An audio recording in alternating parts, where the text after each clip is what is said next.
Amis internautes, salam alaikum. Veuillez vous abonner sur votre chaîne Dakar Plus et n'oubliez pas d'activer la cloche de notification. Vous aurez des informations en temps réel ici au Sénégal et à l'extérieur. Mesdames, très chers internautes yi ñuy suivre ci Feeling Dakar, Univers Info ak Dakar Plus les meilleurs sites d'actualité au Sénégal tey nag ñu ngi taxaw ak mon ami mon frère ki nga xam ne moo di lëx-lëx di influenceur bu mag un grand tiktoker ñu fekk ko kër Aziz Ala Ndiaye lëx maa ngi lay ziar. ginnaaw ma léemu xam nga yéen journaliste daa aajowoo léemu xaar ma léemu yàlla na ma yàlla dimbale ba du ma wax heure bu ma wax toj-toj du ma wax lu ma Sénégal yi xeebe barka fa aja naka mun maa ngi sant yàlla moo di noo ko gisee ni mu rafetee xol sedd rek gis ko wax dëgg yàlla da nga ko daan gis man ni ma ko daan gisee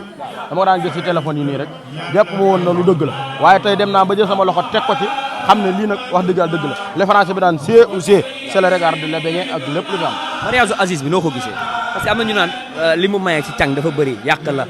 xolam bi yaatu na 30 millions xolu Aziz Ndiaye moo xam naa ne yaatu na moom 30 millions nga may ko jox ko jigéen Sénégal moom doon fi jigéen a dàq doon fi góor waaw nga ni Sénégal doon fi jigéen moo dàq doon fi góor ndax benn ngoon nga am 30 millions loolu moom mburum làmb lañ ko daan gisee moom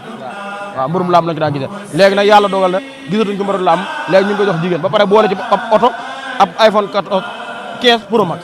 waaw kooku moom wax yàlla wax naa ci li am solo mooy no sëy ba tas sëy ba dee kooku moom lu ko Aziz Ndiaye kajji xeer lu mu ko def war naa réegu ndax ñëpp ko bëggoon yàlla moom na ko def na voilà lan nga koy conseillé moom parce que am na ñu bëgg mu bañ a ñëw defante mais sëy dox ginnaaw aaw bu defantee mooy perte bi barke yàlla mooy perte moom ni mu war a def bu ñëwee na ñëw toog def li nga xam ne nii moom la miis def topp ci ginnaaw borom këram waaw. Amis internautes, salam alaikum. Veuillez vous abonner sur votre chaîne Dakar Plus et n'oubliez pas d'activer la cloche de notification. Vous aurez des informations en temps réel ici au Sénégal et à l'extérieur.